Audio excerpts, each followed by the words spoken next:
আসসালামু আলাইকুম ভিউয়ার্স, কেমন আছেন সবাই? আশা করি ভালো আছেন। ভালো আছি আলহামদুলিল্লাহ। আর এই হইতাছে আমাদের হাঁস, সবগুলা হইতাছে চীনা হাঁস। এবং হাঁস বলতে কি, এগুলা ওইটা হইতাছে বড় হাঁস, আর এগুলা সবগুলা হইতাছে বাচ্চা হাঁস। মানে বয়স অনেক কম, মাত্র সম্ভবত 2.5 থেকে 3 মাস হবে বয়স। তো মাশাআল্লাহ অনেক বড় হয়েছে এখন খাইয়া, কি বলবো।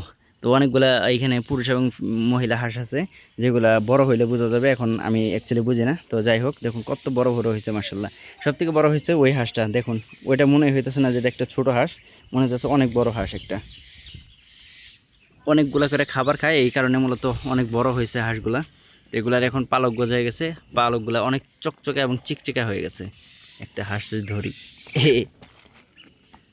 ধরলেও পালায় যায়, ধরলেই পালায় যায়, খুবই ভয় পায় হাঁসগুলা। এই যে দেখুন মাশাআল্লাহ কত সুন্দর এবং কত কিউট হয়েছে হাঁসগুলা। ওই পাশেও আছে, সবগুলাই হইতেছে বাচ্চা হাঁস, কোনোটাই বড় হাঁস নাই, শুধু একটা বাদে, যেটা ওইদিকে